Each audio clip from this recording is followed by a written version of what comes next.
नमस्कार, news one Hindustan देख रहे हैं आप। मैं हूं आपके साथ अक्षिता रावत। चलिए रुक करते हैं खबरों का। नॉर्थ वेस्ट डिस्ट्रिक्ट के आदर्श नगर थाना इलाके में अपराधियों के हौसले बुलंद। ताजा मामला आजादपुर रेलवे पटरी के पास बनी कॉलोनी का है, जहां देर रात दर्जन भर बदमाशों ने कई राउंड फायरिंग की। जानकारी के मुताबिक 10 से 15 मिनट तक बदमाश लगातार फायरिंग करते रहे, जिसकी वजह से इलाके में सनसनी फैल गई और लोग डरे सहमे अपने घरों की तरफ दौड़ उठे और पूरा इलाका सुनसान हो गया। आपको बताते चले, चश्मदीद के मुताबिक हमलावर 10 से 12 थे और लगातार इलाके में रुक रुक कर फायरिंग करते हुए चले गए। वहीं एक साथ में ट्यूशन सेंटर है, जिस पर पथराव भी किया गया। इसमें पढ़ने वाले बच्चे सहित टीचर को भी गंभीर चोटें आई है। साथ ही आपको बता दें, वहां पर खड़ी गाड़ियों को भी बदमाशों ने नहीं छोड़ा, उन गाड़ियों को भी तोड़ दिया गया। मामले की जानकारी आदर्श नगर थाने में दर्ज कराई गई, जिसके बाद थाना पुलिस की टीम मौके पर पहुंची और क्राइम टीम भी पहुंची और पूरे मामले की जांच पड़ताल शुरू कर दी है। दूर की बात, अचानक कम 10-15 पीछे गली से सीधे मने की तरफ यहाँ पे आके भी रुके बंदा, जिसमें 2-3 फायरिंग भी की, आगे भी फायरिंग की है। ज़्यादा सबसे अटैक इस पे हुआ है, जिसमें बच्चा को ट्यूशन कराया जाता है, जिसमें बच्चा को भी चोट लगी है, किसी को सर फटी है, पढ़ाने वाले टीचर को भी लगे हैं सर। उसके बाद सबको गाड़ी का भी तोड़ फोड़ किया है। गली में जितने गाड़ी था सबको गाड़ी, जो सामान मिला वैसे ही फेंके गए हैं। पड़ोस में अंडा की दुकान, उसके अंडा के ट्रे भी फेंके गया हुआ सर। यही मैं जो देखा वही आपसे बोल रहे हैं सर। यही कितने लोगों को चोट? दिल्ली से प्रदीप सिंह उज्जैन की रिपोर्ट। गाजियाबाद बस अड्डा चौकी थाना कोतवाली पर तैनात अंडर ट्रेनिंग एसआई अभय प्रताप सिंह पर किसी औरत से अवैध संबंध का मामला आया सामने। वहीं महिला का कहना है कि अगर इंसाफ नहीं मिला तो मैं अपनी बेटी के साथ आत्मदाह कर लूंगी, जिसका जिम्मेदार मेरा पति एसआई अभय प्रताप सिंह होगा। और इसके साथ ही पुलिस प्रशासन पे भी गंभीर आरोप लगाए हैं। सुनिए क्या कुछ कहना है पीड़ित महिला का। प्रेस कॉन्फ्रेंस रखी है क्योंकि मुझे इंसाफ चाहिए। मामला ये है कि मेरे पति गाजियाबाद पुलिस में एसआई के पद पे हैं अभी। मेरी शादी 2020 में हुई थी, वो पहले सिपाही के पद पे थे और हमारा जो भी पारिवारिक था बिल्कुल सही चल रहा था। मेरी शादी को अब 34 साल हो गए, लेकिन 3 साल तक हमारे बीच में सब कुछ अच्छा था और हमारी एक बच्ची भी है जो अब 3 साल की हो चुकी है। लेकिन उनका 2023 में ओपन भर्ती हुई थी दरोगा की, उसमें उनका नाम आ गया। नाम आने के बाद में उनका बिहेवियर में बिल्कुल चेंजेस आ गए मेरे और मेरे बच्चे के प्रति। उनकी जो ट्रेनिंग हुई थी वो ट्रेनिंग गोरखपुर में हुई थी। गोरखपुर में जाने के बाद में उनका एक महिला के साथ में संबंध हो गया। जब से महिला के साथ में उनका संबंध हुआ है तब से वो मुझे छोड़ने की धमकी देते हैं और उन्होंने कोर्ट में तलाक भी डाल दिया है। अब वो मुझे धमकी देते हैं कि अगर तूने मुझे तलाक नहीं दिया तो मैं तुझे और तेरे बच्चे को जान से मार दूंगा। मुझे बस इंसाफ चाहिए और मुझे कुछ नहीं चाहिए। क्या नाम है आपके पति का? मेरे पति का नाम अभय प्रताप सिंह है, जो कि अभी ये थाना कोतवाली में पोस्टेड है उप निरीक्षक के पद पे। लेकिन मेरी सर कहीं भी सुनवाई नहीं हो रही है। मैंने एफआईआर भी दर्ज करवाई है। एफआईआर को दर्ज कराए हुए मेरे 6 महीने हो गए। 6 महीने से कोई भी सुनवाई नहीं हुई है। मैं बरेली में भी चक्कर काट के थक गई हूँ। एसएसपी के वहाँ भी गई थी। यहाँ भी मैं जितने भी जो बड़े अधिकारी हैं गाजियाबाद में, डीसीपी कोतवाली जो एसएचओ है, सबके पास जा चुकी हूँ। मैं आईजी के यहाँ भी गई थी, मेरी कहीं से कोई सुनवाई नहीं हो रही। वो लोग उल्टा मुझसे कहते हैं कि हमारा विभाग का मामला है, हम कुछ नहीं कर सकते इसमें। आपका मैंने डाला है, लेकिन वहाँ कोर्ट से भी मुझे कोई भी अभी सुनवाई, बस तारीख पर तारीख दे देते हैं। वहाँ के जितने भी जज है उसमें भी, और उन्होंने क्या करा है, मेरे हस्बैंड ने वहाँ भी पैसा खिलाया। जहाँ भी मैं कार्रवाई कर रही हूँ हर जगह वो पैसा खिला रहे हैं, हर जगह। अभी मैं नहीं गई हूँ मुख्यमंत्री के, सर मैं अभी नहीं गई। हाँ सर, मेरा जो लास्ट ऑप्शन है वही है, फिर मैं योगी जी के पास जाऊँगी, क्योंकि भाजपा की सरकार में बहुत मिसाल दी जाती है ना, बेटी बचाओ बेटी पढ़ाओ।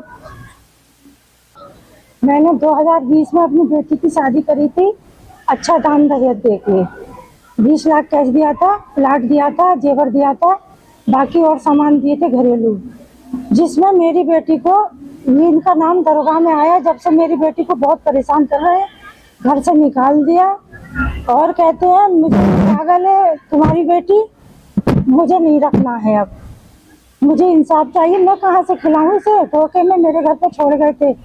मेरा पति भी नहीं है और अकेले मेरे 2 बच्चे भी, बहू भी है और लड़का है। मैं कहाँ से खिलाऊंगी इसे और इसकी बेटी को? अपनी बेटी को ले जाए, अपनी बीवी को ले जाए मेरे घर से। मैं इनकी जिम्मेदारी नहीं उठा सकती। मुझे भी इंसाफ चाहिए इनका। और मुझसे कहते हैं और दान दहेज दो, मेरे पास नहीं है कुछ भी रहने को। गाजियाबाद से ज्ञान उपाध्याय की रिपोर्ट। हिमालय और गंगा के संरक्षण को लेकर संतों ने नई मुहिम छेड़ते हुए इसे राष्ट्रीय एवं अंतर्राष्ट्रीय स्तर पर ले जाने की हुंकार भरी है। संतों की इस मुहिम में भाजपा विधायक किशोर उपाध्याय ने भी सहमति जताते हुए इसे आने वाले कल का भविष्य बताते हुए इसे जरूरी बताया है। अखाड़ा परिषद के पूर्व प्रवक्ता व दिगंबर अखाड़े के सचिन बाबा हटयोगी ने इसकी शुरुआत पहले नवरात्रि से किए जाने की घोषणा की। उन्होंने कहा कि आज के समय में गंगा और हिमालय को लेकर चिंता जरूरी है, जिसके लिए पहले नवरात्रि में इसकी शुरुआत की जाएगी। गंगा के लिए चल रही नमामि गंगे योजना पर बोलते हुए भाजपा विधायक ने कहा कि इस तरह की योजनाओं का जिम्मा केवल सरकारों का नहीं होता, इसके लिए आम नागरिक को भी जागरूक होना पड़ेगा, तभी इस तरह की योजना कारागार साबित होती है। नहीं, मैंने नहीं रूपरेखा बनाई है। हम तो 90-91 से, और उस समय तो मैंने एक अधिवेशन हुआ था तिरुपति में, उसमें भी ये बात रखी थी कि हमको इसके प्रति सजग होना चाहिए। सुंदरलाल बहुगुणा जी के साथ हम लोगों ने जम्मू कश्मीर से और अरुणाचल प्रदेश तक इसको जगाने का काम किया। चिंता ये है कि अगर वैज्ञानिक कह रहे हैं कि हिमालय पर एक आध दशक बाद एक बूंद बर्फ नहीं बचेगी, तो क्या हम बच जाएंगे, हमारी संतति बच जाएगी? और ये स्थिति खुद हमने पैदा की है। तो हिमालय और गंगा भारत को हमारे यशस्वी प्रधानमंत्री नरेंद्र मोदी जी, जिन्होंने भारत और भारतीयता, धर्म और धार्मिकता का परचम पूरे विश्व में लहराया है, उसमें उनके सहयोग और आशीर्वाद से भारत को पुनः जो है हिमालय और गंगा सोने की चिड़िया बना सकती है और विश्व गुरु बना सकती है। उसके लिए मैं संत समाज, वो मुझे बड़ी खुशी है कि वो आशीर्वाद दे रहा है।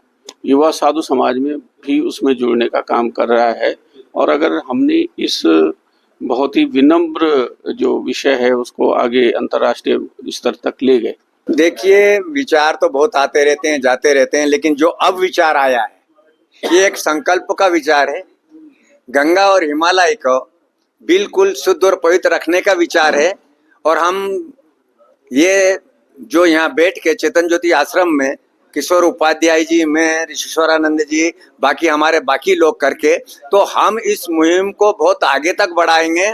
सरकार के साथ साथ जन भागीदारी भी बहुत जरूरी है। जिस तरह किशोर जी ने कहा कि जब तक समाज नहीं चेतेगा तब तक आप इसको शुद्ध और पवित्र नहीं कर सकते। सरकार के बल के ऊपर हम शुद्ध पवित्र नहीं कर सकते। उसका श्री गणेश हम प्रथम नवरात्रा को शैलपुत्री के दिन से करने जा रहे हैं और आपको साल 6 महीने में इसका रिजल्ट देखने को मिलेगा। और राष्ट्रीय स्तर पर नहीं बल्कि अंतरराष्ट्रीय स्तर के ऊपर भी हमारे वैज्ञानिक और बाकी लोग इसके ऊपर विचार करेंगे। और यही नहीं, जो आज जो विचारोपण हम कर रहे हैं, हमारा देश के यशस्वी प्रधानमंत्री मोदी जी भी इस कार्य में हम लोगों को बुलाएंगे और कहेंगे कि आप लोग बहुत अच्छी पहल कर रहे हैं, इसे बहुत आगे बढ़ाइए। मैं दावे के साथ कहता हूं हम सफल होंगे गंगा जी को भी सुरक्षित करने में, जन चेतना भी जागृत करने में और हिमालय की रक्षा करने के लिए।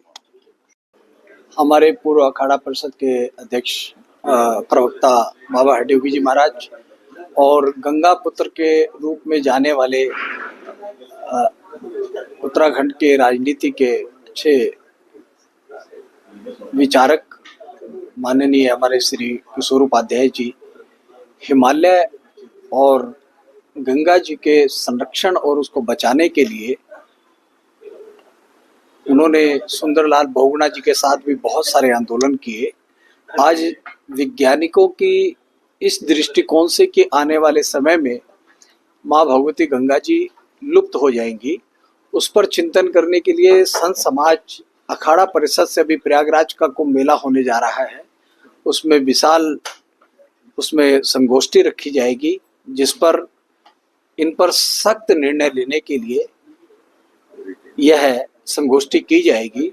और भारत सरकार से भी निश्चित रूप से ये बात की जाएगी कि इसके ऊपर कोई सख्त से सख्त कानून बनाया जाए, जिससे कि माँ भगवती गंगा जी का संरक्षण हो। उसमें जो जाने वाले हमारे यात्री हिमालय में हैं वो गंदगी कम से कम फैलाएं।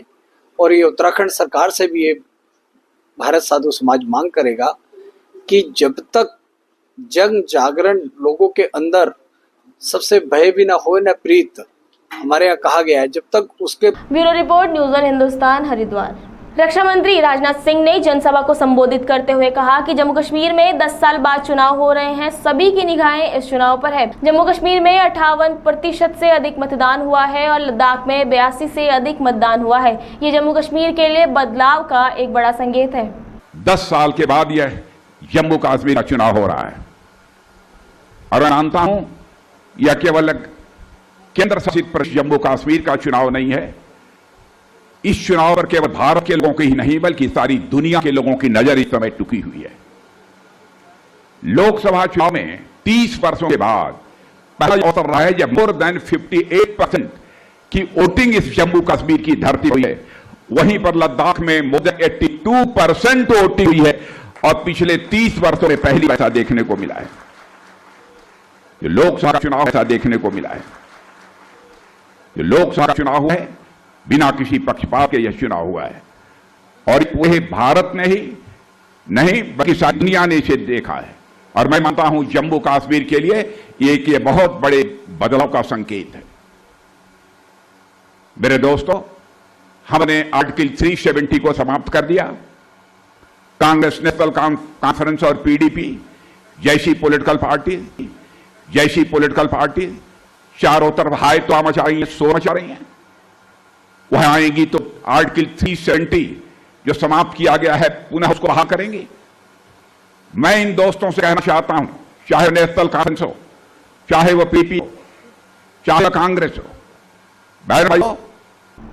Bureau report, news one Hindustan, Jammu Kashmir. अगली खबर उधम सिंह नगर से है, जहां पुलिस को एक बड़ी सफलता हाथ लगी है। पंतनगर सिडकुल क्षेत्र में मारपीट कर मोबाइल लूटने वाले गिरोह का पर्दाफाश करते हुए एक नाबालिग समेत 4 लुटेरों को गिरफ्तार किया गया है। पुलिस ने 12 मोबाइल भी बरामद किए। एसपी सिटी मनोज कुमार कत्याल ने खुलासा करते हुए बताया कि सिडकुल क्षेत्र में लोगों से मारपीट कर रहे मोबाइल लूटने की घटनाएं हो रही थी। उन्होंने बताया कि दिनेशपुर क्षेत्र निवासी रंजीत राय ने पुलिस को तहरीर दी थी, जिसमें 3-4 लोगों ने उससे चाकू की नोक पर मोबाइल और पर्स लूट लिया था। एसपी सिटी ने बताया कि घटनाओं को रोकथाम के लिए एसएसपी के निर्देश पर पुलिस टीम का गठन किया गया था। टीम ने चौकी प्रभारी सिडकुल प्रदीप कुमार ने 50 से अधिक सीसीटीवी कैमरे खंगाले और 100 से अधिक संदिग्धों से पूछताछ की।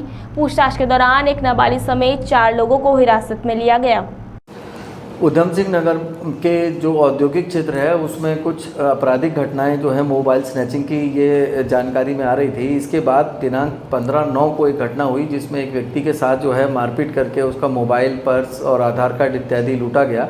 उसमें तत्काल हमने सुसंगत धाराओं में अभियोग पंजीकृत किया और उस घटना के अनावरण के लिए हम लोगों ने टीमों का गठन किया, जिसमें एएसपी/CO पंतनगर और साथ में SHO पंतनगर और चौकी इंचार्ज सिडकुल, इनके नेतृत्व में टीमों का गठन किया गया था। इन टीमों ने बहुत ही प्रोफेशनल तरीके से काम करते हुए लगभग 150 से ज़्यादा इसमें कैमरे देखे और साथ में मैनुअल इंटेलिजेंस गैदर की, जिसके आधार पर टोटल 4 लोग प्रकाश में आए, जिनमें से 3 लोगों को आज सुबह अरेस्ट कर लिया गया है और एक विधि विवादित किशोर है जिसके विरुद्ध विधिक कार्रवाई की जा रही है। इन लोगों से टोटल 12 मोबाइल बरामद हुए हैं जिसकी कीमत लगभग 4 लाख रुपए है, क्योंकि एक मिडिल क्लास के व्यक्ति के लिए एक मोबाइल बहुत इम्पॉर्टेंट एसेट है उसका, तो इससे डेफिनेटली वहाँ पर इन छिनैती की घटनाओं में कभी भी आएगी और हमारा प्रयास रहेगा कि एक सुरक्षित और एक अच्छा माहौल हम लोग सिडकुल में दे पाएँ। इसके लिए हम लोग लगातार प्रयासरत हैं। Bureau report, news one Hindustan, Rudrapur. अभी के लिए इतना ही। आगे खबरों के लिए आप बने रहिए न्यूज़ वन हिंदुस्तान के साथ। तब तक के लिए नमस्कार। आप देख रहे हैं न्यूज़ वन हिंदुस्तान।